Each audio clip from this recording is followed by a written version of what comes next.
The X-Zone radio and TV show is largely an opinion talk show. All opinions, comments, or statements of fact expressed by Rob McConnell's guests are strictly their own and are not to be construed as those of the X-Zone radio and TV show or in any manner endorsed by Rob McConnell, Relmar McConnell Media Company, Talkstar Radio Network, its affiliated stations, or employees.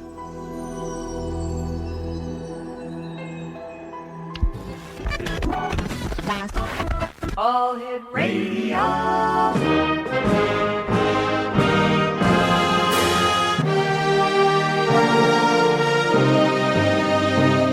Welcome to the X Zone, a place where fact is fiction and fiction is reality.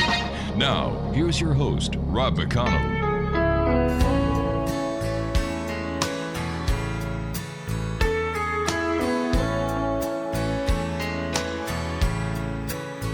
Well, excuse me, but I think you got my chair.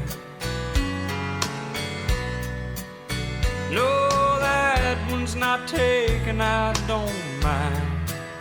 If you sit here, I'll be glad to share. I just couldn't help that one, X-Zone Nation, that's chaired by George Strait. It reminds me of watching Clint Eastwood talking to a chair at the RNC a couple of weeks ago.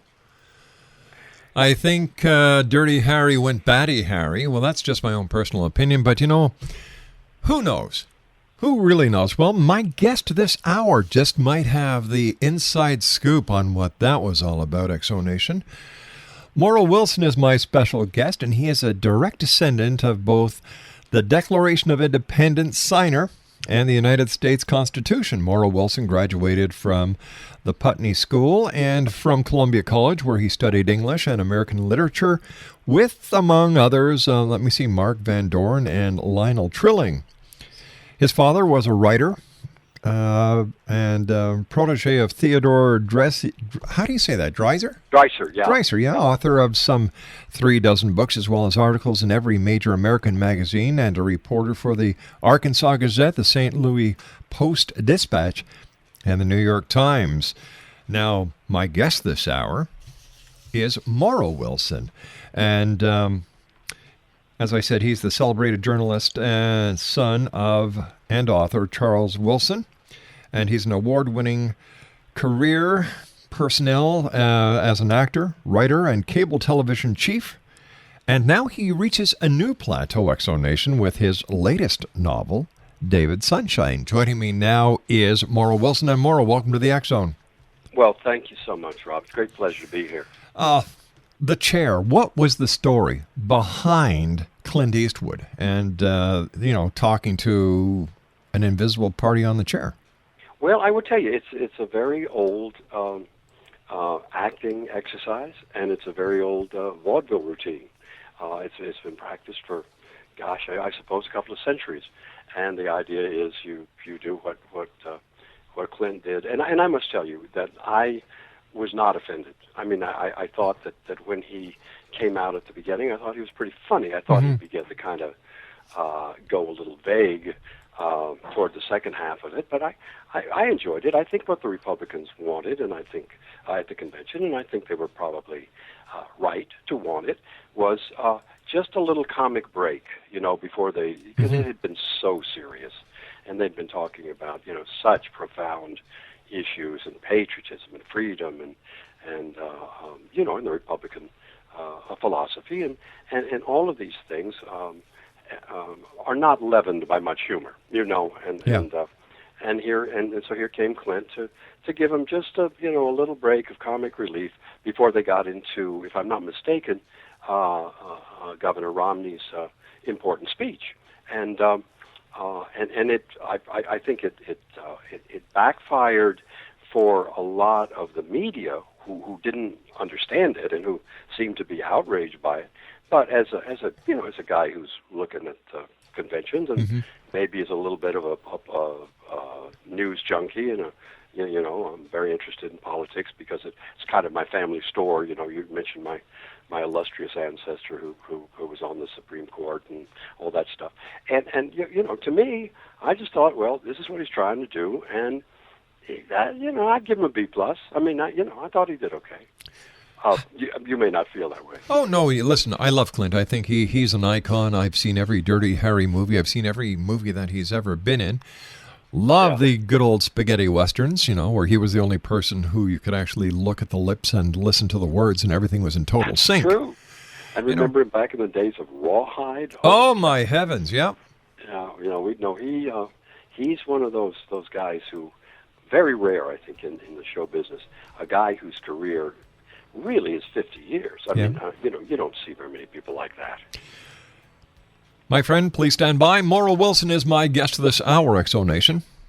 And his website is www.davidssunshinethenewnovel.com. And when we come back from this commercial break in 2 minutes, we're going to be talking more about the media. We're going to be talking to Morrow about his role throughout the years in the media. And we'll also be talking to him about his late ex-wife. And we're going to keep that as a cliffhanger.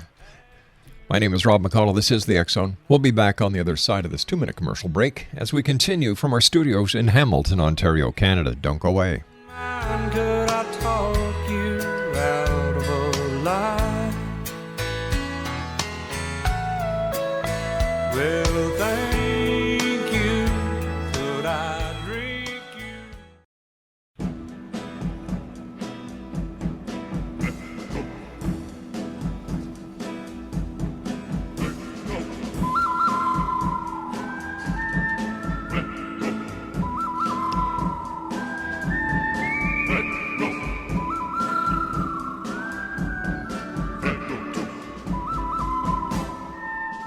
I don't know, for some reason I feel like a cigar, a shot of bourbon, and spaghetti. What is it with that song?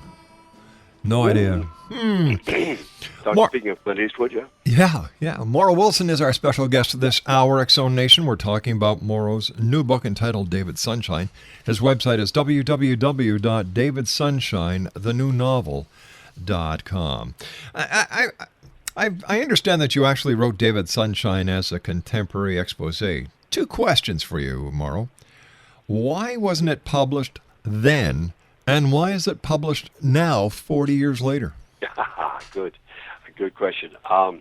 Well, it was actually when it was first written, which was in the 60s, very close to the adventures that it describes.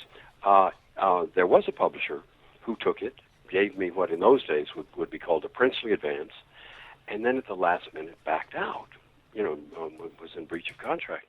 And this didn't necessarily make me miserable because once everyone loves to be the second person to discover you, so literary agents began to descend on me and say, we can sell it, and they couldn't.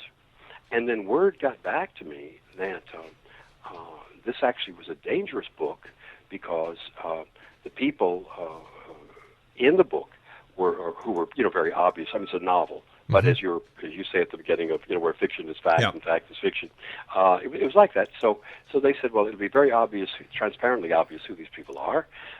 They're going to sue us, and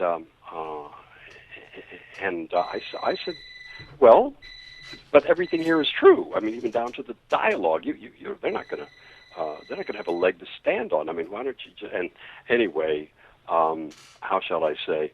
More cautious heads prevailed. So I just found that. And by the way, I don't happen to think that was the reason. I think the reason was that at that time, the man who was being parodied in my book was so powerful, such an important force in television at that time, that people were just going along with the trend. I mean, if the New Yorker was writing a profile of him, if the New York Times was putting our show on the front page every Monday morning after it was broadcast, don't mess around with the common wisdom. So I think that was essentially it. They didn't want to. No one was really interested in seeing this icon made fun of. Now, within a matter really of a very short period of time, his true colors began to show, and pretty soon he became a joke. But by then, my book was safely ensconced in the drawer, and it really wasn't exactly current, and I was kind of discouraged. So But the other day, I mean, really the other month, not very long ago, this very year, I just, I opened it up, the drawer, I opened up the box, I dusted it off, I looked at it, and I said, it's a pretty good book. I think you should try to publish it. Mm-hmm. Of course, at this point, it had aged from being a contemporary expose to being historical fiction, because none of the people and the events that it was recounting were around anymore. Right. So it was. So that's how. That's why it. I mean, it almost got published then, which would have really made a great change in my life in a lot of ways, but it didn't, and so I just thought, let's publish it now. And my surprise has been, and this is really, I mean, I really mean this without any false modesty or anything, that I didn't expect any particular interest in it. I mean, it's really, really a good book. I say that as the author, so of course I'm prejudiced. Sure. But people suddenly. I mean, I have had people wanting review copies like crazy, and good people like you calling up and saying, let's do an interview, and I'm flabbergasted and very, very happy about the way things are going. So at least so far. I mean, who knows? It may all just grind to a halt one of these minutes, but so far it seems to be building. So I'm pleased. Tell me, you've been in the media industry, advertising industry for a number of years now. Yes. How have you seen the change of all the multiple channels that are available and in my opinion, the decrease in quality programming?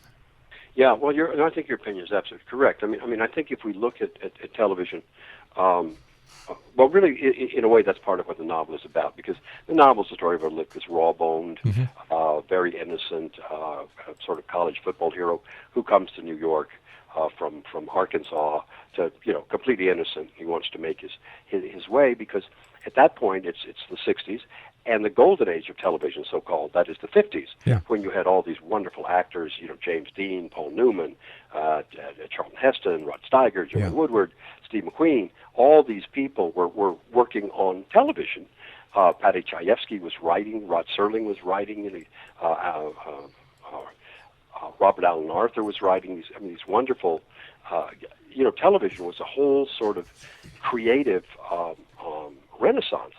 But, of course, it was kind of still a second-class citizen. People would say, well, I don't do television. Actors would say that. But what happened, of course, is that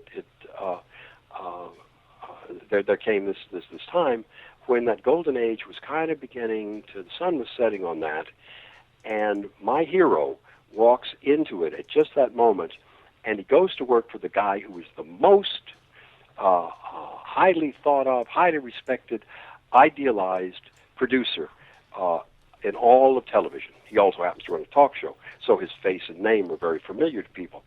And this guy walks into this world where he thinks this guy is quality television. I mean, PBS hadn't even started. Hadn't even really gotten started up. Mm-hmm. And this is the guy who's going to make it all continue, the golden age. But the guy turns out to be exactly the opposite of what he appears, and that's the beginning of the story. I wonder what would happen if viewers on, let's say, any given day after supper, as we used to do in the 50s, go sit in front of the television set, by some fluke in the time-space continuum, turned on their television set and there was Jerry Springer. Uh-huh. What does this tell you about, having been in the media, tell you about society, the type of viewer that television is now drawing when shows like Jerry Springer, Maury Povich, and the rest are just crap, in my opinion? I think you're absolutely right. That's the key point. It's not only television that has gone, keeps going down this slippery slope to the best. It seems often that every decade we look back on was better than the decade that followed it, and I think that those talk shows I mean, my joke is, on talk shows when I was a kid walking into this world, we talked. I mean, you didn't have to have a book to sell or a line of cosmetics or a new movie to plug. People were on talk shows because they were interesting talkers. Now it became a much more cynical business, a much more profit-oriented business, and pretty soon it became anything for ratings. And this, I think, the common phrase is dumbing down. But I think, and I think that has proved very, very successful. I think that these talk shows now where people hit you with chairs, and where security guards roam the floor to try to keep bones from being broken. I mean, this is just inexcusably bad. But I think that the people who watch those shows are not unlike the people who used to watch executions of the guillotine. I mean, they are applauding the most horrible, gruesome, ugly stuff. Now that's not the whole story, and it's very easy to say, well, when I was a kid it was better. But I mean, and you can make that argument. But and I don't mean to be an apologist for the changes, but I think that there are certain things about cable TV which and certain things about broadcast TV that are still okay. The problem is that this stuff, this television, is the literature of a generation. And back in the olden days when Leave It to Beaver and Father Knows Best and that kind of clean-cut American stuff was the literature, well, that's what kids grew up on. Before that, we grew up on comic books, and before that, we grew up on radio. But they all had different cultural meanings. And now we've had these awful reality shows as our nation's literature for over a decade. The sad part is, in my opinion, the word reality doesn't even belong in the same sentence as these shows because they're totally far from totally fraudulent. Exactly. You're absolutely right. Like how many people keep on going on to Maury Povich for a DNA test? Like, my God. I know. Anything to be on television. Yeah. That's the other strange thing. By the way, one of the big changes is that whereas in the olden days, Laurence Olivier was, well, I don't do television, or Marlon Brando would say, I want to do television. Now, it seems like people will sell their soul to the devil for 15 minutes of TV time. To be on a show like Are You Smarter Than a Fifth Grader? Yeah. Which I confess I'm often not. But where they'd be very happy to go on, lose, but just walk, just sashay off with a big smile on their face because for 10 minutes they were on television. Mind you, back in our day, Morrow, there were only 6, 7 channels at any given time, not hundreds upon hundreds. Yeah, exactly. You and I have to take our news break at the bottom of the hour, Morrow. Please stand by. XO Nation, our very special guest this hour is Morrow Wilson. We're talking tomorrow about his new book that is out, David Sunshine. Morrow's website is www.davidsunshinethenewnovel.com. That's www.davidsunshinethenewnovel.com. Don't forget the X Chronicles newspaper comes out on November the 27th on its worldwide distribution. And if you'd like to get involved, you can just send an email to xzone@xzoneradiotv.com. And now the X Chronicles newspaper is available in print, Barnes & Noble, CreateSpace, and Amazon.com. We'll be back on the other side of this news break as we continue from our studios in Hamilton, Ontario, Canada. Don't go away.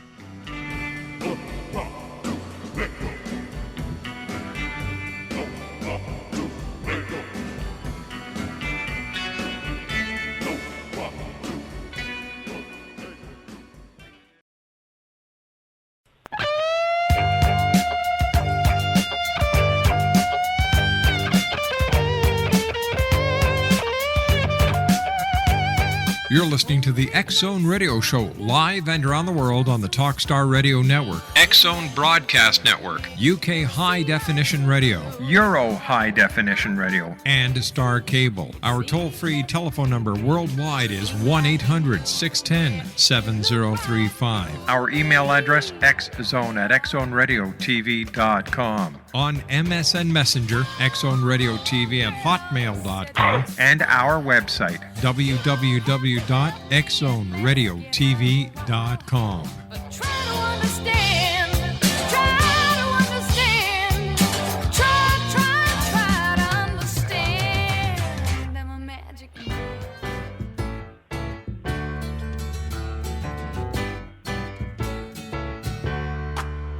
Welcome back. Your dreams were your ticket out. Welcome back to that same old place that you laughed about.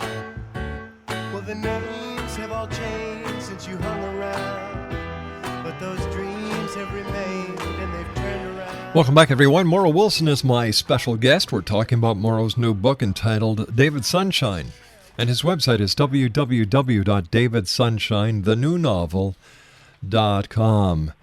David, tell us about your late ex-wife, Golden Girl herself, Rue McClanahan. Well, she, I will, tell you from the point of view of a widower and somebody who was a great admirer. I believe that she was the finest comedic actress in the English-speaking world, and I loved to watch her work. I found her to be an extraordinarily charming person. She was also very, very beloved of her public. In fact, that was it wasn't even the peak of her Golden Girl success. It was some years after, when she and I had met. They did an internet survey and found her to be among the 5 most beloved people on earth. I mean, people just loved her. She was smart, she was funny, and she was as kind to. She handled fame as well as anyone I've ever seen. I've spent a lot of years walking down the streets of New York with famous people. I never saw anybody who was more gracious, kinder to fans than was Rue. And a lot of times, it's important to say that a lot of times, when you're faced with your hero, as we've all perhaps been at one time or another, if we've been lucky enough to, you run into Burt Lancaster or William Holden or whoever it happened to be for whatever era we are, you approach him very stealthily. It's like, oh, excuse me, Mr. Mr. Gable. I don't want to, well, Rue would make you right at ease. You want an autograph? Sure. Would you like to take a picture? Sure. I spent a lot of my time.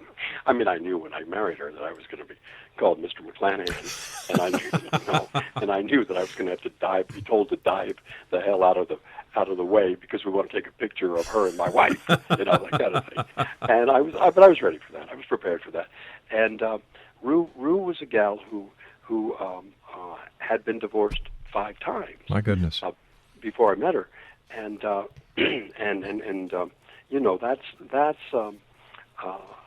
kind of an amazing statistic. And we got married, and in her autobiography, which came out a couple of years before her death, she says in there that our marriage lasted longer than her first 5 put together. So I don't know. Maybe I was doing something right. I don't know. But I one of the things about her that was very important to me was that I not use her to because for any reason. I mean that I not be the spouse who rides her coattails to acting glory, or I not be the guy who takes over her finances and decides to run her life, and I didn't want to be either of those things, and I would and I arranged not to be. I think, in fact, for various reasons, and they were always very, very important, I think Rue and I only worked together for money on 4 separate occasions, and I think only 3 of those were television. We turned down many, many more shows where people would say, "We want you," meaning her, and we'll throw in a part for your husband. And I would say, on that basis, you make the choice whether you want the show or not, but I'm not going to participate in it. So it was a relationship. I guess you'd say a relationship of equals in a way, because I certainly was. I certainly loved her madly, but I was not in awe of her in the sense of that she was a celebrity, and I never wanted to use her celebrity. So being married to her was there was a lot of fun involved in that, because she was so charming, she was so outgoing, and she was so funny. In fact, I remember, this is a typical Ruth story. She was could be absent-minded, not on stage. I mean, not when she was working. When she was working, she was just impossible to stop. But in her personal life, it was a little more how shall I say, casual. And I remember at one point she showed up late for something, and it was not unusual for her to be late. In fact, she always was. But she showed up late for something, and she looked at me and she said, "I bet you were wondering where the hell I was." And I said, "Yes." And she said, "Well, so was I." And she managed to get lost. And so that was she had a good sense of humor, and I mean, just a marvelous sense of humor. And to have a woman who is funny, and not just funny but beautiful, and not just funny and beautiful but a great actress. I mean, you don't find people like that. I mean, that's once in a lifetime. How close to her on stage character on The Golden Girls was she in real life? Not. No really. way. I mean, she was she was very down to earth. She was had an awful lot of horse sense, and she good common sense. She was, after all, not unlike the hero of my book. She was a gal who had come out of nowhere. I mean, a little town in Oklahoma, southern Oklahoma, that was that's barely on the map. Right. And she had gone on to achieve world recognition. I mean, she's, I say, one of the 5th most beloved, I think the 5th most beloved person on earth. So that's she was very canny. And also very generous, very open. She was one of the few people I knew who, if you had a script for her, you wanted her to say, you'd be great for my script. You could hand that script to her in a parking lot without ever having introduced yourself, and she would read it. Wow. And sometimes she would actually do the project. She was always very, very open that way. She loved, as all great actresses do, she loved to act. So that's so. But as to her being Blanche, she certainly had all the charm of Blanche, and she certainly had all the clothes of Blanche, because that was in her contract. She had her own designer. Wow. On Golden Girls to design. She was the only one of the 4 who had her own designer to design her clothes, and she had in her contract that all those clothes went to her, and there would be 5 changes in every episode of Golden Girls. So she ended up with more clothes than than the average Salvation Army office has. It's just amazing.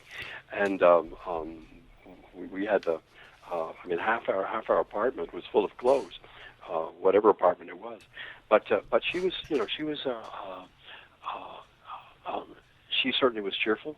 She certainly was up all the time. She was a very sexy person, very flirtatious person, and completely feminine gal. Fantastic. Listen, let's just get back to your book for a second, David Sunshine. I've been going over the material that you were kind enough to send to us, and your book's been called an adventure story, a romance story, and a social novel. What would you call it? Well, I tell you, this will sound almost contradictory, but there are two things I'd like to call it. I'd like to say, first of all, it's a book that is, in a certain sense, a light book. That is, in the sense that it is a very funny book. When this innocent guy, I mean, it's one of the oldest routines, and starting back with the ancient Greeks, when an innocent comes to the big city, what happens to him? There's that. Yeah. There are many funny characters, and in the same sense that Mark Twain or Dickens has these very broad characters who make you laugh as you read the book, it still remains a serious book. And so I guess to me, and now I'm just talking sort of in a very abstract way, but I think to me, I would like people to understand that it's serious literature. It's about people who pursue the American dream. It is an adventure story. Of course, there's romance in it. There's lots of that. It's a kind of mythic story in a way, because, as I say, the innocent coming to the big city is a myth we've always had with us. But it should be enjoyable. It should make you. I mean, there are some poignant moments, and there are some heartbreaking moments in it. But it's a book that by and large should make you laugh. If I'm doing my job, it will make you laugh most of the time. What's the purpose of your novel? Good question. The purpose at the time that I wrote it was to, and I was quite serious in this way, and not spiteful either. Just seriously, I wanted to say to the world, look, you guys are putting this guy in, the New York Times, and you're saying he's the greatest producer in history, and the fact of the matter is he is a self-confessed fraud. I mean, in the interview, the job interview, the first job interview that our hero takes, which, by the way, is an absolute transcript of my job interview with this guy, he says, in so many words, I'm a con artist. I'm that. So at the beginning, I just wanted people to know that this was that don't get crazy about this guy. This guy is not the great hope you think he is. This guy is going to go the way. I mean, I didn't know it then, of course. I mean, because these people didn't exist. But he will go the way of Jerry Springer. He will become, crass, all that stuff. So you've got to know that. Don't think he's what he's not. That was the first purpose. Then, once that kind of temporary situation, the expose aspect of it had aged, and so, as I say, a book that was contemporary fiction was now, in 2012, a piece of historical fiction.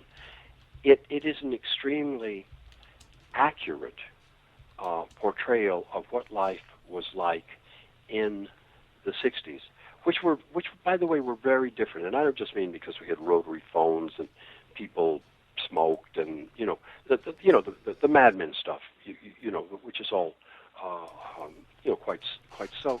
But it was different also in that the language was very different. I mean, we now use profane and harsh language in a way that wouldn't have been tolerated in those days. No. I mean, we use words now that in mixed company that people wouldn't even have said, if they were GIs in World War II, and in those days, if somebody, and I won't say what curse words, but if somebody said, a very simple thing. Sure, any of the 7 words that George Carlin said weren't to be said on radio or TV. In those days, if you said hell or damn, it was like, what? It really got your attention. That's right. I mean, somebody said, he's a damn fool. It's like, whoa, wait a minute. So it was a much more polite time, and it was also there were many different things about it. But when you look at the 60s, I tell you, Rob, the thing that drives me, just I think about all the time, the 60s were the strangest decade, because on the one hand you had these straight-laced people Yeah. who were still living the 50s dream. You know, when we had the Kennedys, you know, they were, you know, people who wore suits and ties and Short hair. very Yeah. very establishment people. And then along came the Beatles, and then pretty soon we had Woodstock, and Yeah. then we had those horrible, you know, we called it the decade of love, and there was some truth to you know, the Woodstocks and the. But when you look at the racial rioting that went on, it was right, like, and wow. the cities in flames, and race riots in almost every Yeah. city, and you know, and the assassinations of three of our greatest leaders. I mean, it was a time full of the most astonishing contradictions. I don't think we'd had anything like that since the 1930s, when in New York, you know, Cole Porter would be dressed up in white tie and tails to go see the latest opening of his latest sophisticated show, while out west, you know, Bonnie Parker and John Dillinger were robbing banks and shooting people. Yeah. You know, and it was total depression and dust bowl. It's that kind of contrast, all within a 10-year period, that makes the difference. Okay, my friend, stand by. You and I have to take our commercial break, our final break. My goodness, this hour has gone by so fast. When we come back, I'd just like to do a little bit of a recap and then get your impression of how you see the media in the next 10 to 15 years. Oh. Sounds like a plan. Stand I by. look forward. I hope I can answer that. I'm sure you can. Exonation, my guest this hour is Morrow Wilson, www.davidsunshinethenewnovel.com, and we'll be back on the other side of this break. Don't go away. If you believe in forever, then love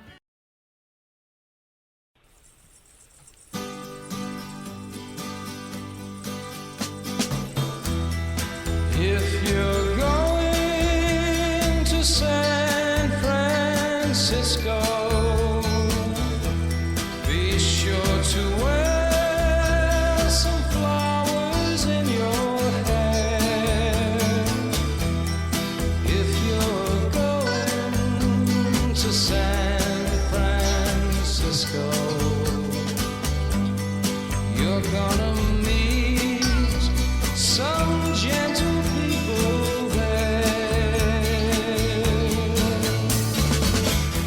Welcome back, everyone. My guest this hour is Morrow Wilson. He's the author of David Sunshine, and Morrow's website is www.davidsunshinethenewnovel.com. First of all, Morrow, I want to thank you so much for joining us. It's been a great hour with you. You know, here we are, the year 2012. We're looking on to 2013. We've seen the industry that we're both involved with change very fast. It's the dawning of the age of immediacy. How do you see television, radio, and the media in the next 10 to 15 years? Wow. Well, first of all, let me thank you, dear friend. This has been a wonderful hour for me. You know, there's an old saying, you know, that predicting is very hard, particularly when it comes to the future. If you had said to me, or I had said to you 15 years ago, what do you think it's going to be like in 15 years? We would be nowhere near, you know, Isn't that we the truth? couldn't have imagined it. Yeah. I see it, and I don't mean this in a bad way, I see it splintering. I see there being more and more ways to get news and entertainment, Mm-hmm. you know, whether it's on that little, you know, that little cell phone that everybody's got, Yeah. or on the, or any of the more standard. I mean, obviously the internet has made an immense change in every way in the world. I can't imagine that that's not going to be improved upon and perfected, and that there won't be great excesses too that we haven't even, I mean, negative things that we haven't even imagined. But let me ask you this: as a person who's been involved with major companies such as CBS, Yeah. being married to Rue McClanahan and knowing the people that you know within the industry, isn't it possible that we are getting to a point where instantaneous news and the covering of events instantaneously can be dangerous? Oh, absolutely. I mean, we've seen time and again that people falsify things, whether it's through Photoshop or whether it's for just little personal things, or whether it's giant political matters where people will say such and a dreadful event is about to take place, and it's not so at all. So yes, of course, I mean we are. This is the great danger of freedom of speech is which of course we're all for. I mean we're in the freedom of speech business, but the great danger is of course that liberty is mistaken for license. Yeah. And people just do conscienceless people do evil things just gratuitously for no reason, and great harm can be done that way. So yes, I do see that as I see that as when I was talking about the excesses, the negative excesses in the future that I'm sure will be there. I definitely see that. I also see though, a chance for a broader and broader group of people to see more and more of what the reality of our world is. Now that's such an abstract statement that it almost doesn't even. Well, what'll happen? What has to happen? We have to bring you back to get the results of that statement and further extrapolate it to see where we're going to be going based on the massive experience that you hold. And I just want to again thank you so much for being with us, and I look forward to the next time you join us here in the X Zone. That would be a great discussion, wouldn't it? I would love to have it with you. Morrow, take care of yourself, my friend. And Thank you, dear friend. This has been very, very enjoyable, and just keep up the good work. You're doing a hell of a job. Thanks a lot. We'll be back on the other side of the news. Don't go away.